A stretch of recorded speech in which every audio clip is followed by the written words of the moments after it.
Perfect. There she goes. You're all set. Welcome everyone to our virtual district hall lounge. We love hosting on our platform this amazing program. I'm just going to go ahead and introduce Carol Malice, the Executive Director of Rhode Island Bio, Rhode Island's Life Sciences Trade Organization. We are very excited to partner with Carol in the Rhode Island Bio organization to co-host their Women in Science series. This series highlights the accomplishments of women in science and provides an opportunity to learn more about their professional and personal journeys and how they've overcome challenges along the way to achieve success. So without further ado, Carol, I'll just go ahead and hand it over to you. Thank you, Toonie. Great to be with you as always. And we want to thank Jenna and Amy on your team for helping us host this event. It's really exciting to be here this morning and to lead off with our second Women in Science series discussion. And as Toonie mentioned, I'm Carol Malice, and I'm the Executive Director of Rhode Island Bio. We serve as the voice for the life sciences industry in Rhode Island. And we provide our members with resources, training, advisory services, information sharing, and webinars like this morning's webinar. So today we're excited to have our second session in the Women in Science series, and it's really designed to educate, empower, and inspire women, and to share best practices, provide insight, and offer advice on leadership and professional development. So this morning, we want to thank our sponsors for the series event. Our sponsors are Brown University and Amgen. And for this particular session, Cameron and Mittleman and Alyssa Boss are our sponsors for this session this morning. So just a few logistics before we get started. We have a lot of people on the call this morning. We're very excited about that. We ask that you use the chat function for any questions that you might have. And at the end, towards the end of the session, we'll be taking those questions in a Q&A. So now it gives me great pleasure to introduce today's moderator, Alyssa Boss. Alyssa serves on the Rhode Island Bio board and is a partner at Cameron and Mittleman, where she focuses on corporate and healthcare law. Alyssa has over 20 years of corporate and healthcare law experience, including as general counsel of a large nonprofit healthcare system. Alyssa. Thank you, Carol. So I'm so excited to be speaking with Megan Ranney and Nicole Nugent today. We're going to be talking about their path and how they've come together as collaborators and the role of collaboration in advancing women in science. Megan Ranney is a practicing emergency room physician, researcher focusing on intersection between digital health, violence prevention, and public health, founding director of the Brown Lifespan Center for Digital Health, Chief Research Officer for the American Foundation for Firearm Injury Reduction in Medicine, the country's only nonprofit committed to reducing firearm injury through the public health approach, and a founding partner of GetUsPPE.org, dedicated to matching donors to health systems in need of protective equipment. Some of you may have seen her recently on the news and in the Providence Journal. Nicole Nugent is an associate professor in the departments of psychiatry and human behavior, pediatrics, and emergency medicine at the Warren Alpert Medical School of Brown University. She's also a child clinical psychologist at Hasbro Children's Hospital, director of the Rhode Island Resilience Project, and associate director of the Stress, Trauma, and Resilience Institute, as well as the Brown Lifespan Center for Digital Health. So they are obviously both keeping very busy. So, as Carol said, we have a large audience today, so we're going to reserve about 10 minutes at the end for Q&A rather than taking Q&A throughout, and hope that people will input some questions in there that we can get to at the end. I'd like to start by just asking both of you, Nicole and Megan, about your individual story and how you came to a career in science, and what are some of the big issues and goals that get you excited about your career in science? Maybe we can start with Nicole so you guys won't fight about who starts. We were joking about that at the very beginning. So, you know, the first kind of moment where I realized that I was passionate about social context and helping use social context to help people be happy and healthy, I volunteered at this camp called Camp Good Days and Special Times, which is in just outside of Rochester, New York. And it's a camp for kids with cancer. And I volunteered there just before I went to college. And one of the things that I just couldn't believe was how the kids would show up on a bus and kind of seem nervous and, really apprehensive and sad. And all of a sudden, by the end of the week, they were just fearless and they were so just so happy. And you could just see the fact that this social interaction, this time with friends, this fun with like the ropes course or whatever it was just changing the way that they felt emotionally. And some of the kids also said, although they definitely were taking the guidance of their medical professionals, that they also felt like this social warmth and relationships, that was also really critical to their physical health as well. And so that kind of got stuck in my mind in terms of thinking about what is it, if I want to make a difference in the world, what is it that I can think about? And so I went into child psychology and to adolescent psychology with the intention of really pulling in this thoughtfulness around what does it mean to have your social world, but also what does that mean for your biology and your physical health and your emotional well-being. And so that is one of the things that when we were talking before this, Megan and I were sort of joking about is that, I'm the psychologist by training, but I'm so fascinated by the biology part of it and the physical health and the medicine side of it, even though my training is very clinical psych focused. So this is probably the perfect segue then to pass it over to Megan. And I will say there that I'm kind of the opposite, that here I am a physician by training, and my interest is very much in the social context and the psychology of how it all works. So how I came to science and to medicine is in some ways similar. It was through volunteering and kind of non-medical work that I did in high school, in college, and afterwards. And there were kind of two really seminal things that led me to going into medicine and deciding to pursue a career in academic medicine. The first is, as an undergraduate, I majored in history of science, which is this kind of random major. But basically it's about how history and science intersect, how society influences both the practice of science, what scientific inquiries get undertaken, and how society and culture influence how science gets interpreted and propagated in the world. And then on the other side, the ways in which scientific discovery can shape culture and shape society. I landed on this major totally by happenstance, absolutely fell in love with it. There's like philosophy, literature, history, and then this kind of aspect of like understanding the science as well. And when I finished with undergrad, I thought, well, I might want to go into journalism. I might want to do kind of international aid. I might want to be a professor, or maybe I'll do medicine. And so I decided I was going to apply to the Peace Corps to give me a couple of years to figure out what to do. So I went into the Peace Corps, served in West Africa in the late 90s. And the country that I was in, Cote d'Ivoire, Ivory Coast, had the highest HIV/AIDS rate, really kind of one of the highest rates in the world at that point, and certainly that along with the highest rate in West Africa. And at that point, there was no access to antiretrovirals, which had become available here in the United States a few years prior. But at that point in Cote d'Ivoire, when you caught HIV, it was basically a death sentence.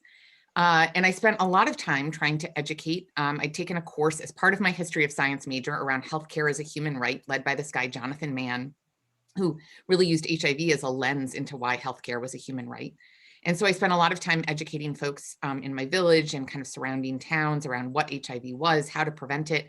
But at the end of the day, nobody cared because there was nothing you could do to treat it. And so they saw it as a death sentence, and they therefore wouldn't admit they had it. They called it magic. They called it malaria. They called it anything they could rather than HIV. And then they kept spreading it because no one was honest that they actually had it.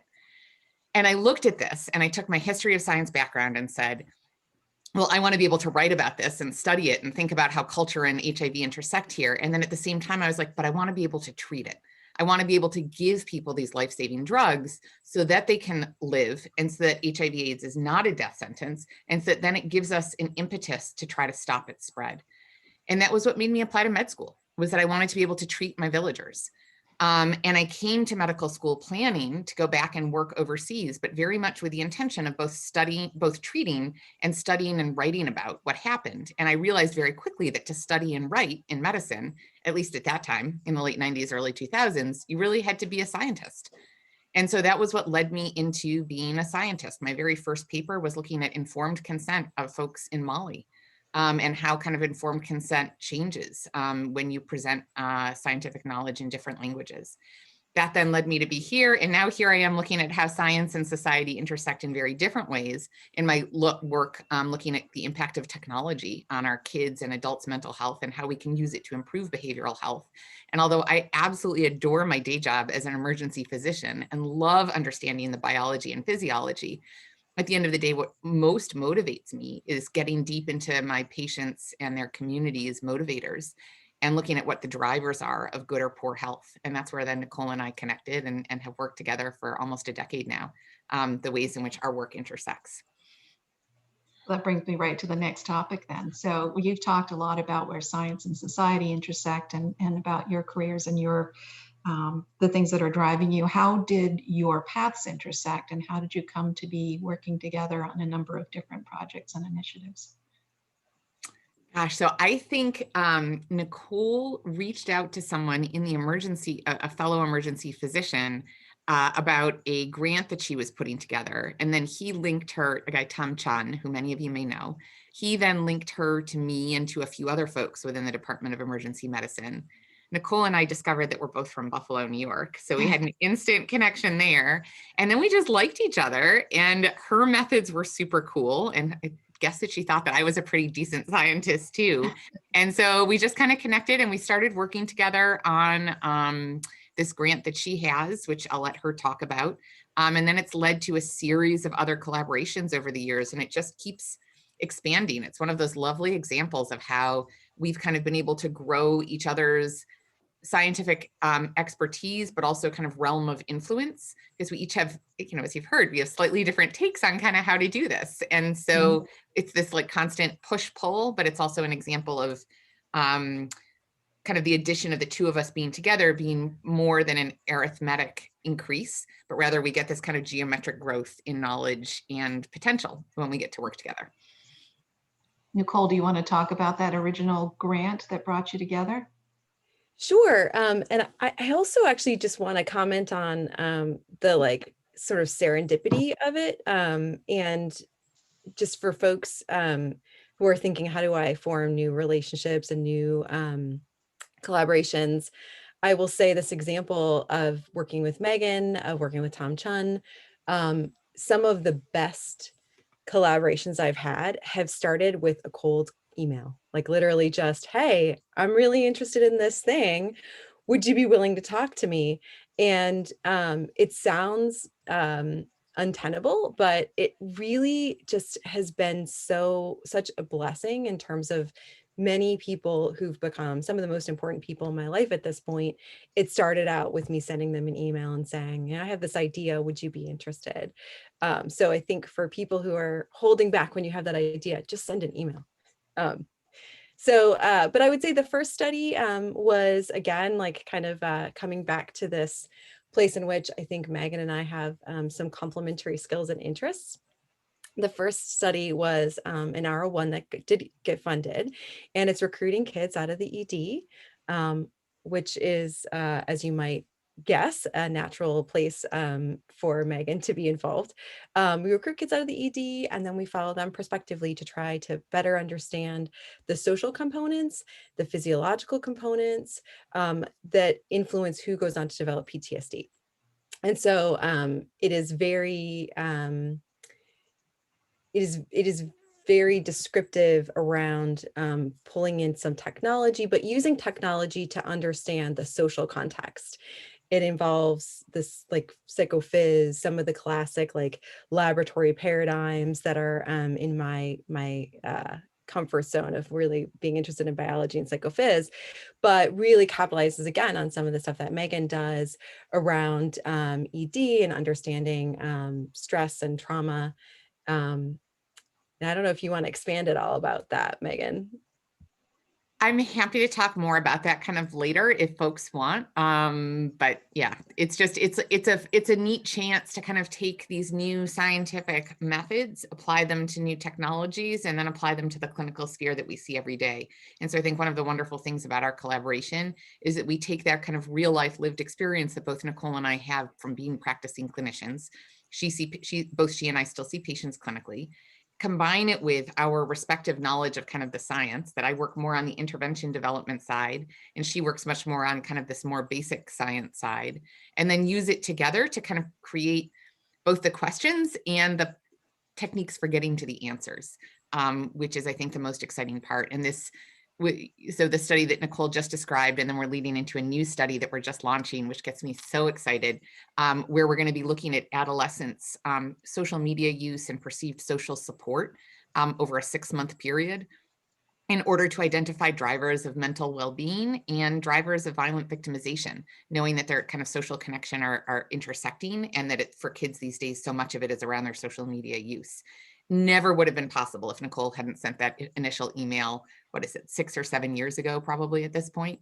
So a neat example of how things kind of lead from one step to the other. That's interesting. I think that the social media use, wouldn't that be very much impacted by the times that we're in right now? Is that going to impact your study, and how valid it is for non-COVID times? So we're actually just completing an analysis right now. We did a very small study of about 1,000 kids nationwide looking at their social media use during COVID and how it's changed.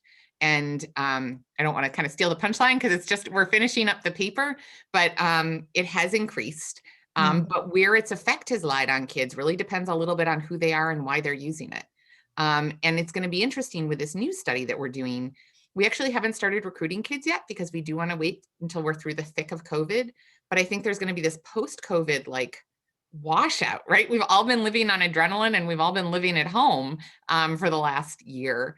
And so that is certainly going to be something we're going to have to account for when we look at the data 3 years from now. Wow. So in addition to the stress, trauma, and resilience work, you've both been working on the Center for Digital Health. Can you tell me a little bit about that? Would that be Nicole to start on that question? Oh, I'm actually going to pass it back to Megan, because that really and truly is her, I don't know what the right word is, but her gift is really creating this center, and I've been grateful to get to be a part of it. So I'm gonna let her take the lead on that one. All right. Right. I mean, this is an outgrowth of something we've been doing for almost a decade here. So about a decade ago, really when I got my first independent science funded around using text messaging to help reduce depressive symptoms and prevent violence among teens, I started going on kind of the national speaking circuit around my work and noticed that there was no one really looking at outcomes. At that point, digital health was this like little bit of snake oil, and was like, who could make kind of the biggest show of, look, we've got some kind of 20-somethings in Silicon Valley who are willing to use it, rather than looking at it actually impacting health outcomes. And there was no one doing digital health for the emergency department space at that point in the early 2010s. So I said, well, we should do something about that, and created an emergency digital health innovation program. That one thing led to another, kind of ended up connecting me with a whole bunch of other folks across Brown who are doing digital health work. And I define digital health as being really the use of technology to identify and facilitate health. So everything from text messaging and apps to wearables to social media. We do a little bit around electronic health record data, although that kind of officially fits into the informatics realm, but we obviously intersect with it. So as we kind of created this community of practice, we realized this was about more than just emergency digital health innovation. And that led to the creation of this academic medical center-wide Brown Lifespan Center for Digital Health. It's been about 2 years in the making, launched this July. It was supposed to launch last winter, but with COVID kind of delayed things for obvious reasons. And the mission of the Center for Digital Health is to facilitate the development and dissemination of effective digital health tools that improve the health of both patients and populations. And key to our kind of underlying philosophy is that these products have to be created both with and for the the populations that we're trying to help. So it's not about me kind of sitting behind a lab desk trying to create something for my patients who live in Central Falls, nor is it about me sitting behind a lab desk trying to create stuff for a bunch of oncologists, right? It's about co-creating with the people who are going to be the end users to make sure that the problem that we're solving and the way that we're solving it makes sense for them, and then creating the scientific data behind it to support it, and then hopefully creating the collaborations to get these products actually out into the world. So we're both doing the basic science and partnering with companies who are either developing their own products and need guidance, or who want to take this stuff out and push it into the universe. And our bigger goal is to create a larger community of collaboration, both within and outside of the Brown Lifespan, soon to be Brown Lifespan kind of writ large, Care New England ecosystem here in Rhode Island, that we see that we have tremendous potential locally, but also nationally and globally. And our co-leaders within the center include the Senior Associate Dean of Engineering. It includes folks from computer science, the School of Public Health, really kind of from across our Brown and hospital kind of area, really with this goal of just supercharging other people's ability to do great stuff to help out patients and populations. So that's a little overview of it. We are still relatively new, but we have a weekly seminar series. We're developing training programs for faculty and a certificate program. We've got great grants that are ongoing, a bunch of folks that we're mentoring, and a bunch of industry partnerships that are either already existing or kind of in progress. Nicole, do you want to add anything? No, I guess as long as we're putting in a plug, though, if people are interested in attending some of our seminars or want to learn more, you should definitely feel free to reach out to us. So we can put maybe in the chat or something. I'll put my email in the chat, and then folks can have it easily if you want to reach out to me. Thank you. So Nicole, how have those initial, that initial outreach, that initial cold email, if that's what it was, how has that led to other projects where you've shared grants or been co-PIs on things? And how have you cultivated that ongoing relationship of collaboration with Megan?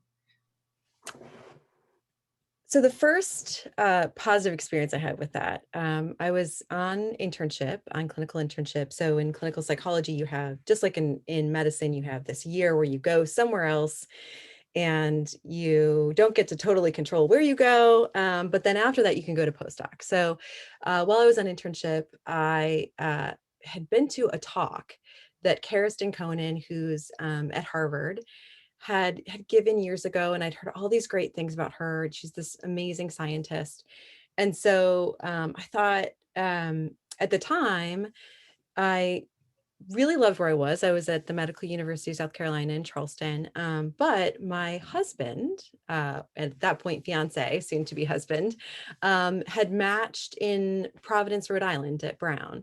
And so it was much easier for the two of us to find a job, for us to find postdocs in the Brown/Boston area.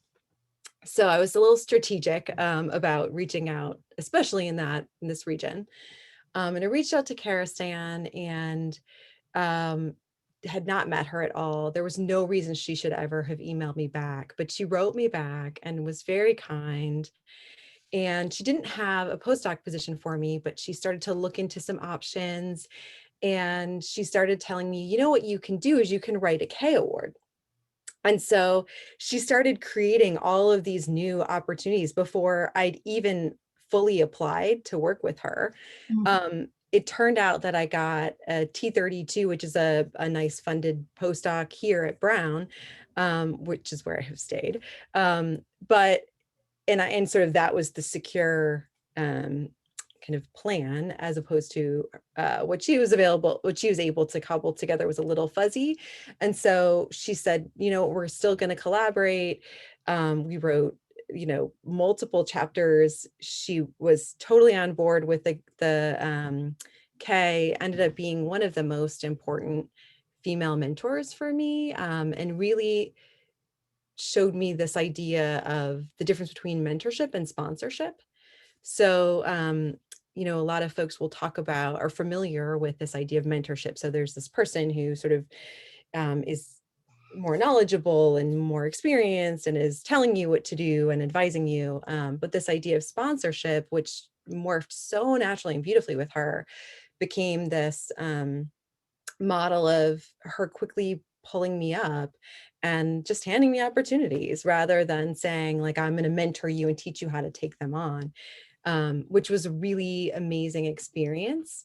And I think those two examples, one of finding a mentor, finding a sponsor, and then finding like a peer, is really, they're sort of different. And they're really lovely in the sense that, I think Megan and I really came together at very similar points in our careers.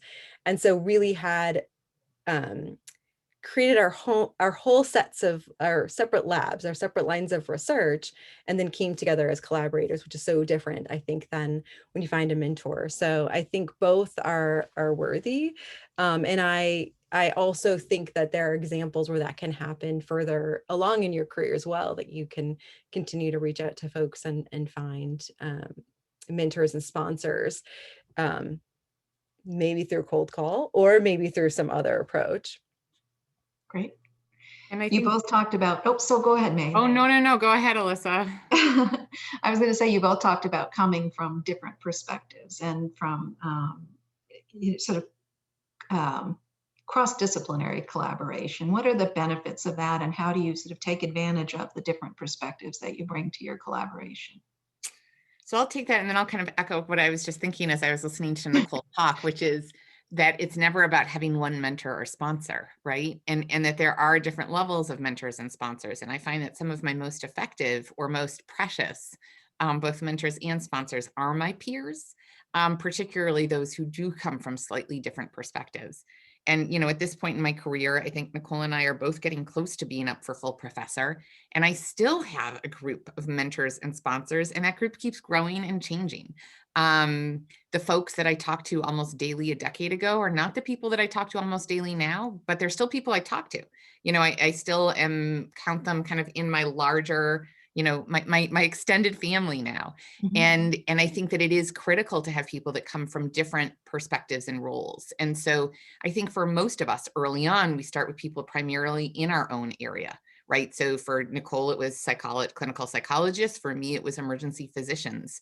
But my mentors and sponsors have evolved tremendously to obviously include psychologists who bring kind of a different idea, but also folks that work in business, physicians that have left medicine, people in government. Like there's this huge group of people that I count as being either kind of mentors or sponsors, or kind of peer mentors at this point. And I think what you get from having people that come from different disciplines and different perspectives is one of the things that I know Nicole and I talk about a lot within the Center for Digital Health, which is that you get a collision of ideas, and it creates the space and the potential for innovation in a way that would never exist if we stayed in our own bubbles. If Nicole and I had not connected, we would not be doing this new study that I mentioned around social media and social connection and violence. I don't think it would have happened had it not been the two of us being together and kind of riffing ideas off of each other. Similarly, some of my work wouldn't have happened if Nicole hadn't started working with a computer scientist here at Brown, who she riffed ideas off of with, and who has since kind of grown my own kind of thoughts about what's possible. And I think when you bring together people who come from different kind of areas of training or life experience, it enriches everyone. And I think, there's a lot of talk about this in the business world about the value of diversity on boards, in leadership positions. It's just as present in research. And I think it's why Nicole and I also try hard to make sure that we have diversity, not just of specialties or professions, but also diversities of lived experiences, gender, race, and ethnicity. And again, making sure that we very much include that patient perspective, that lived experience in our work. That's great. Did you want to add anything on that point, Nicole, before I ask my next question? I think it's perfect. So how have you, now that you are collaborating, how have you found so many different things to collaborate on? How are you both, your resume, your curriculum vitas are huge with all the different projects you're working on. How do you find all these opportunities? Well, I think, I know I said I felt like I couldn't build on what Megan just said, but I think I'm going to build, to answer your question, I'm going to build on what she just said, which is that those collaborations with other people generate new ideas. Jeff Wang, who Megan was just talking about in computer science, every time I meet with him, I'm blown away. He'll just sort of casually be like, oh, and now we're doing this study where we're, looking at people's eye tracking on their computer, or, oh, now we're, and it feels very sort of like James Bond, or so, I don't know, like something that doesn't seem like it should be possible. And it helps me kind of wrap my mind around what's possible. I think that happens with statistics. I think that happens with our computer science colleagues. I think it also happens in clinical work. I really, it is hard to keep a foot in clinical work. I'm pretty busy, but working with the families that I work with, it does give me ideas. I mean, one of the things that had happened, my first R01, we were recruiting kids hospitalized for suicidal thoughts and behaviors. And we really wanted to understand social context and genetics and epigenetics and a bunch of other things, and what predicts who goes on to develop PTSD, or who goes on to have more difficulty during the transition post inpatient hospitalization. And I was covering a friend's maternity leave. And while I was on the inpatient unit where we were recruiting, and while I was there, one of the things that just kept coming up over and over and over again was this preoccupation that the teens and the parents had about what's going to happen when my kid goes home and they're getting back on social media. How are they going to explain where they were? There was a big fight on social media before they thought about killing themselves. And so this was so central. And I'm sitting in these meetings and I'm realizing, hey, this is a huge void. We're not telling people what to do. We're just making it up. We're saying, here's what you could do without actual data. And I'm also thinking, I have this careful study where I've measured social context that's audible, and I'm missing all of this rich social world of these adolescents when they go home and they're texting and they're Facebook messaging and they're Instagramming. And so, that was one of the things that really inspired me to say, you know what, I need to add online social networking to this research paradigm. So I think, I think the ideas come from collaborating interdisciplinarily. For me, they partly come from working clinically. I think, but I also think there have been other ideas I don't know that you need to be a clinician to do that. I've had conversations with clinicians that then I've walked away and thought, oh, I hadn't thought about it that way. So even if you're not, hanging up a shingle and seeing people, I think there's still that possibility, but I do think there's a lot of richness in that. I also suspect this is a place where advisory boards can be really helpful, having a youth advisory board or having a patient care advisory board or whatever, because those folks are going to be thinking about things in a way that you might be missing. And so literally sitting down and listening can go really far, I think. But it sounds like being really open and curious people is a big factor in finding opportunities, from what I'm hearing. Is there any other advice you would give to people who are seeking these collaborative relationships, other than having that sort of open line of communication and that curiosity? I mean, I think that's the biggest thing, is just to kind of I say this to my mentees often, that 90% of it is just kind of doing the work. That, if you're sitting on a national committee and you actually show up and do things, you're going to stand out. Because most of us, I mean, and I'll say at this point in my career, right? Like most of the committees that I sit on, I'm like, how can I not raise my hand, Whereas for the junior people, it's like, it's a chance to shine. But if it's something that I'm really excited about, then I show up and I do the work, and that then inherently leads to collaborations. The other thing is to reach out to people, and, your work, the quality of your work speaks for yourself. But if you don't tell people about it, and this is really uncomfortable, I think, especially for us as women, but if people don't know what you're doing, then no matter how good your work is, it's not going to make the difference that it could. And so I think about kind of creating relationships with people, not from a perspective of self-promotion, but rather from a perspective of how can I make sure that everything that all of us are doing has the biggest impact possible? And if I don't know what other people are doing, and if they don't know what I'm doing, then we're just going to be stuck in our little silos, and it's not going to have the bigger world impact. And so I think that both kind of not being afraid to reach out and make connections, and then also kind of just kind of again showing up does make such a difference. And I know how tough that is right now during COVID. And I think, you know, I particularly, my heart particularly goes out to those who are more junior in their careers. Nicole and I have had this discussion that at this point, you know, she's on the board of one society, I just stepped off the board of another. Like, we know people kind of who are our peers, and our networks are not fully established, but we've got them already, and we're able to maintain those even with COVID. But it's really tough right now to go out and meet new people. And so I think that things like Venture Cafe are really nice spaces to allow that kind of connection with other people who are also looking for new connections.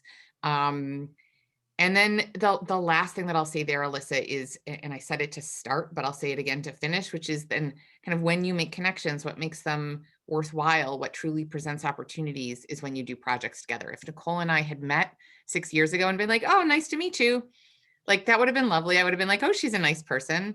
But this happened because we sat down and we took something on together. And then we took on another thing. She wrote me into a grant. I wrote her into a grant. Like, it became this give and take.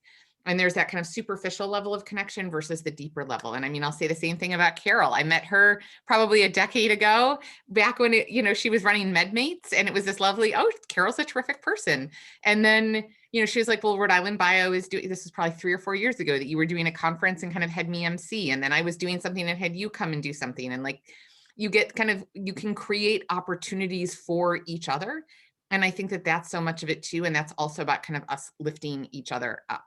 Is you commit yourself to finding ways to create things for other people. And then for people like me and Nicole, where we're at the point in our career where we maybe have more opportunities coming our way, more committee placements than we have time for, this is our chance to now share the wealth with others who may be looking for kind of their next step. And I think that's where kind of the sponsorship comes in, is identifying great folks that we can say, this is their thing, this is where they can shine, and amplifying their voices and growing their skill sets. That's excellent. That's great. I'm curious now, this is sort of the topic on everybody's mind all the time now. How has the pandemic impacted your work? I know it's meant you've had to do a lot of public appearances, Megan, but how has it impacted your work, both individually and your collaborations? How has that affected you? I guess I'll start and then I'll pass it off to Nicole. I mean, I can't think of a way that the pandemic hasn't affected my work, or I know you didn't ask this, but also my life. You know, Nicole and I both have kids who are largely on distance learning. And, you know, my little guy has been lucky and has been back in school 5 days a week, but my middle schooler is home with me today. So you might hear her rustling in the background. That has changed everything. Trying to be a teacher as well as a parent and a worker is really tough. COVID has obviously changed my clinical life tremendously. You know, the ER is a very different place than it was a year ago in a lot of different ways. And it's changed our research. You know, I think we've both been keeping our old research interests and foci going while also pivoting to this pandemic of a lifetime. Hopefully, this is the pandemic of a lifetime. You trying to use our skill sets for good during this dramatic upheaval. And then also trying to still make sure that the regular stuff doesn't get forgotten about. And so I just feel like, especially as women in medicine and science, it's just put so much more on our plate. And I can't think, again, I can't think of a space that it hasn't touched or changed. Some for the good, but some for the like, oh my God, holding on for dear life kind of reality. So yeah. Nicole, I'll interested in your thoughts. Yeah, I mean, I would love to comment on everything you had to say, and repeat it. It was beautifully said. I love the honesty, and also the focus on, you know, how do we do the right thing? How do we make things better? How do we help the world around us? The other thing that you didn't mention that as you were speaking, I was thinking about, it is really tricky, as you alluded to earlier, people who are at transition points in their career, our research assistants who are applying for grad school, or medical school, our postdocs who are applying to faculty positions, are, all of these people who are at points in transition. It's really hard. And I know that both Megan and I, we take that part of our careers really, really seriously. Like we both, I think, care a lot about the folks that we work with and want to help them be successful. And I think it's just more competitive right now for folks. I think that the process of making decisions of where do you go for grad school is so much harder than it was when you could go and visit in person.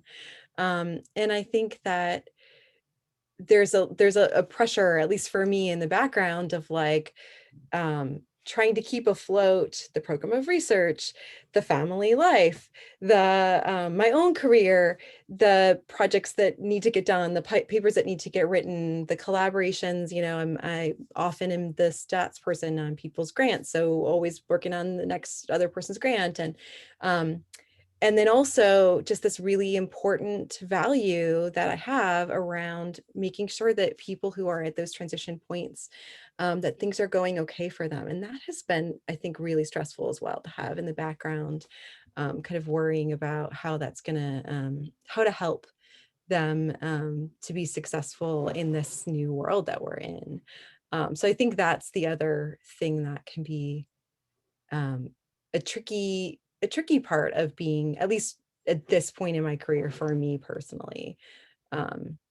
And a lot of the stuff that we normally would do as a community to encourage people or to celebrate people, we haven't been able to do. So in my lab, we have certain traditions of when somebody goes and leaves their postdoc, what do we do together to celebrate that? And they had to all become virtual. And thanks to the creativity of my team, they've still, I think, been special and virtual, but it just doesn't feel the same. Like, I want to be celebrating with people in person, and I want to be, there's a lot that has changed, I think, around that mentorship that I personally am temporarily mourning. I'm saying temporarily because I'm really hoping that's going to change. I wonder, I don't want to go off too far on this topic, but I wonder if we're going to see sort of a second crisis of depression and post-traumatic stress, and that's going to cross over to some of your areas of work. Yeah. I think we're both anticipating it, that there's been this adrenaline surge for the last year, right? Mm-hmm. So there's two parts. So one is that we've all been kind of like making it through, right? And so I think that we're going to see that when the crisis goes away, that people are going to be able to kind of admit what's been going on, and that kind of adrenaline surge is going to go away, and they're going to just feel depleted. I think particularly for those of us in healthcare, I'm anticipating it being a really tough spring and summer. The other part is that, we've gone through this massive societal adjustment, and then we're going to have to go through a massive societal adjustment again. You and I and Nicole, we're all doing this. I assume this is your home, not your office, right? But like, we're all doing this from home. We've all given up our commutes. We've all gotten used to not traveling. And then we're going to have to go back to normal again. My daughter said to me the other day, Mom, I kind of like online school. Can I keep in this next year? And I'm like, no, you cannot. But right to her, she's like, I don't have to wake up this early. I can eat breakfast at home and then get on my Zoom with my PJ pants still on. And so I think that there's going to be another kind of adjustment stress. And we know, there's that old trope about the most stressful periods in life being some of the happiest periods, right? So it's marriage and buying a house and having a child can be some of the highest stress periods, and periods that lead to kind of tremendous changes in mental health and well-being. And I think we'll see that again here, that there's going to be this period of kind of readjustment and normalization, and potentially also access to kind of dangerous stuff that's been a little bit more out of reach for the last year, whether opioids or firearms or kind of other stuff. Yeah. I'm just going to remind people to enter questions. We're going to leave 10 minutes at the end for questions. But I'd like to sort of talk a little bit more about how you support each other as collaborators through difficult times, and what advice you give to others and how they would support others as collaborators in difficult times like this. Nicole, do you want to take this one first? Okay. My psychologist friend. So the easy answer to that, I guess I will start with a warm up. One of the things that happens naturally in these Zoom calls is that, my son or Megan's son or daughter, like, will kind of come in and have a question, or, and those are the moments where I feel really grateful to work with people who I know they see that and their face lights up. They're like, oh, a kid, like they don't care that they're being interrupted. They don't care, and part of that comes from working as a child psychologist. I tend to work with people who like kids. But I think, that is one thing that we can do, is just kind of be present with one another and not be critical, I guess. There've been more than a few times where one or the other of us, there's been oh my gosh, the Google Classroom thing isn't working right now. And so Megan or I have had to sort of pause and be like, I'm so sorry, can you give me a second?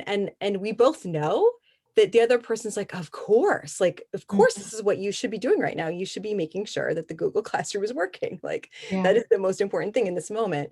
And so I think, the first thing is really just to be kind and supportive and understanding, and see one another as humans, and flexible about what that looks like in terms of, for some people that might mean, especially in the beginning of the pandemic, for me, meeting after my child went to bed, even though it wasn't during normal working hours, was better for me, because it meant that I wasn't taking away my attention from the availability to go ahead and answer those questions. And I wasn't having 8 hours of back-to-back meetings. So I think during times when we're doing remote learning and getting a handle on that. And then I think the other thing, is to be honest and genuine as life unfolds, and to be present with one another. I think for me, the beginning of the pandemic was marked by my father passing away. And I actually was working on a grant with Megan. And I got the text from my mother, and she was just really able to find this balance with me of like, then I was like, oh no, we can work on this grant. Like, we have this AIM question. This is the grant that ended up getting funded that we're both PIs on together. Um, and then, she just was able to be present with me and figuring out what needed to happen next. And then finally, I just sort of left and drove all night and went home. But, I think the short, I think the real answer there is just to be present and caring and human, because, we do science, but we're also humans. And I think that the pandemic has revealed that, and Zoom and all of this, in a way that I think might not be so clear. Yeah, I think that definitely one of the things that come out of this is seeing each other as sort of whole humans, and also the not commuting has been a positive thing for me, as Megan referenced. So hopefully some of those positives will be retained, and some of the things that are working will continue to work, and we will continue to see people in that way. I have one last question, but I want to make sure we leave some time for audience questions as well. So Carol, would you want to jump in with the first audience question? Sure. So we have a question. It's more of a comment from Amy, and it's about returning back to the new normal. And I know you both touched on that, the stress around returning back and the adjustment to that. But I think she's really wondering, how are we going to return to the new normal? What do we need to do that? What is the best avenue to help particularly children, think about the new normal? So I think it's a great question, a complex answer, and something that we don't fully know yet. It's funny, I was actually talking to my school department last night. I sat on our school reopening committee. I was talking to our superintendent about kind of when we anticipate that we'll be able to bring middle and high schoolers back full-time in person. It's like, I just can't say yet. There's too much unknown. I mean, in theory, when every adult is vaccinated, can those kids be back without masks, low risk? Probably, but I just don't know yet. And so I think part of what we have to hold, in addition to holding space for each other as whole people, is also continuing to hold this tremendous and very discomforting feeling of just not knowing and being able to be flexible with each other. And I don't know how much our society will maintain that flexibility. I think that's on all of us to stand up for maintaining it, for allowing people to work from home a couple of days a week, for insisting that people's home obligations matter too, for creating ways for people to do their work while also recognizing that we all are, as Nicole said, that we all are human. And I think that it's up to us to define what that new normal looks like together. I think there are very strong forces that are going to try to get things back to the old normal. I don't think that that's achievable. I think that our whole world has changed, and will, you know, it'll be like going through the Great Depression or 9/11, right? Our whole world changed.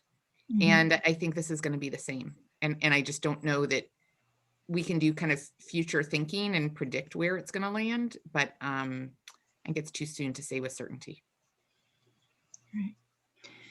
Another question here is just coming in, as we're trying to encourage young women and girls in science. Do you think there's going to be a shift in leadership and STEM careers that's going to open up more opportunities, leadership positions? Nicole, do you want to take this one? We can go back and forth. Oh, I would love that. I would love to see us do a better job also around diversity. I think that we are way behind. I think, you know, most leadership positions at the highest level still are men, white men for the most part. And I think that I think it's unknown. I think there is this risk that won't happen. I think there's this social pressure that has happened thanks to any number of social events in the last year that give me some hope. On the other hand, you know, we know that women are the ones who are more likely to have been staying home and checking out and monitoring their kids, you know, academics and things like that. And that worries me, you know, and it's a genuine balance. And, you know, I was thinking, you know, I saw in the chat, someone pointed out that they are, you know, really hoping to continue to like stay home, and that a lot of these things that have been so great. Every time I go into my office, I have to admit, I get a little misty. Like I miss although there are parts of this that I love, it was nice to have a space that was, now I am in my academic professional role. And, you know, here it's just, there's some times where I can carve out and say, you know, mommy's seeing patients for the next 4 hours. You absolutely have to go to your dad. If anything comes up, you cannot come to me. And I have the luxury of having a partner who can step in. So I do think that, I don't know. I hope so. I worry that there's this other pressure on the other side. Is there anything you can add to that? Yeah, no, I would say, I think, Nicole, the other thing is that that's on us for pressure. I think that, you know, many of us who are in this conversation today are in a position of privilege in being kind of at least mid-career, and that we have the ability to stand up for making sure that women and underrepresented minorities get a seat at the table and get heard, and that the lived experience that may have started many of us a foot behind, or put many of us a few feet behind during COVID, as Nicole mentioned, it's on us to kind of say, listen, yes, this person may not have 3 R01s, but it's because XYZ, and they are so amazing and talented, and let's bring them to the table and give them a chance. And I'll say that one of my greatest joys has been the folks that have given me that chance to step up into something that was, they saw a potential in me and gave me an opportunity. It's like what Nicole described with Karsten. Like, it's that you have someone who sees your potential and pulls you up into what you didn't even dream you could do. And that we as women, but also again, Black and brown folks who don't kind of necessarily kind of come from this infrastructure or who are dealing with microaggressions on a daily basis, we're not going to necessarily put ourselves out there and saying, this is mine to have. And so it's on the folks that are a next generation up to pull those people up and give them those opportunities sometimes before they know that they're even a possibility. Like Nicole said, she wouldn't have thought of writing a T32 or a K had someone not said it to her, right? And so that's on us to create that. I don't think it's going to magically happen. It's going to be a lot of work, but that's on us. We have another question from Michelle Cossack. She's a postdoc, and when choosing a university for a future position, she'd like to know, how do you find an environment or people that support and foster collaborations like you have found? So I think, and I actually see the next question from Regina about not telling people she has a toddler. And I think that the two actually go together. Okay. So, because to me, it is about finding a place where you can, so you don't want to come in to your interview and be like, here are all the horrible things in my life, right? Like, or here are all of the things that are going to make me not be a good worker. But you can come into your interview and listen to the way that people talk about their lives. And you can ask the question. So as an interviewer, I'm not legally allowed to ask you, do you have a spouse or a partner? Do you have children? But you can say, you can know about me that I have a partner and children and say, tell me how that worked. Right. And I'm really interested in creating a successful career for myself, but I have to mention, I am a mom, and tell me kind of about how you made your career work. And if this place is a place that tells you you can't do both, that's your answer, right? I tell this to my residents, folks that are interviewing for jobs, and they're like, should I disclose that I'm pregnant? And I'm like, man, if it's not a place where you can disclose that you're pregnant, like, do you really want to go and work there? And so I think it's partly about also observing the culture. Observing, is it a place where these relationships already exist? And you get a sense that people are collaborative and reach out to each other? Or is it a place where every time you meet with someone, people like make little snide comments about each other, kind of under their breath, right? And it's that process of listening. And then the last part that I would say is asking. So I will advise my mentees. I have someone right now who's looking at a position at a place that's known to be a little bit toxic. And so I've been careful about how I say it, but to be like, well, you might want to ask these questions as you're thinking about going there. And so it's about getting those kind of unbiased external opinions from people who aren't necessarily trying to recruit you, but so they're not but are able to give you that sense on the ground of whether it's a good place to go or not. Nicole, do you have other stuff there? Yeah, I mean, I think asking questions is exactly right. And I also think there are some low-hanging fruit things that you can do to figure it out as well. So those faculty positions, those universities that have every year the department's reposting, that's a sign something's going on, that they can't hold on to their team. And the other thing that I have advised my RAs when they're looking for a mentor for graduate school, that I think applies here as well, is I would avoid anyone who has a CV full of single author pups. Like, there's a lot of subtle ways you can pick up on whether somebody's willing to collaboratively work, whether they're willing to put people forward before themselves. And, just looking at somebody's CV can tell you quite a lot, actually. That's great. I'd like to just one last question. We've got 2 minutes left, so 1 minute left actually. So I just wanted to tie it back to some of the goals of this Women in Science initiative. And the goal is to inspire, educate, and empower women in science. And so if you could each take 30 to 45 seconds, could you sort of give us what your takeaways are from your talk today for those goals? What is the takeaway from the discussion today? I think it's about finding great people to work with. And don't be afraid to be your whole self. And in doing that, you change the culture. That was even less than 45 seconds. I agree with everything Megan said. Other folks, Alyssa has pointed out things like curiosity. I think openness as well are so critical. And the other thing that I would be doing a disservice if I didn't admit is that I don't have all the answers. And so, I think just being open and honest and listening and collaborating, those are the, and knowing that even when you talk to somebody else, they don't know a lot of stuff. So you just got to find the other person who knows that stuff that I don't know. And maybe it's probably Megan. Thank you both so much. I'm going to turn it back to Carol now. Really appreciate it. It's been a great talk. I turn it back to Carol to just quickly tell us about our next talk coming up. Thank you again. Thank you.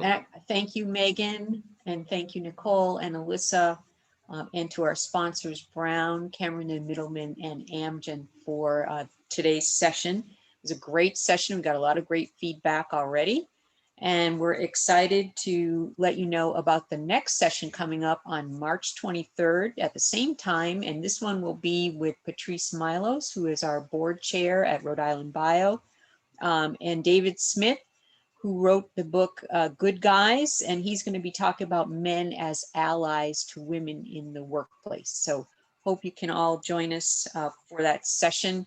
You can sign up on Eventbrite or on our website at ri-bio.org. So thank you everyone who attended today. Great to see all of you. Be well, stay safe, and we look forward to seeing you all very soon. Bye, everybody. Bye-bye. Thanks, Megan and Nicole and Allison. It was great. Alyssa. Thank you. Thank you. Be well, everyone. Take care, everyone. Thank you for having us. And Alyssa, great job, by the way.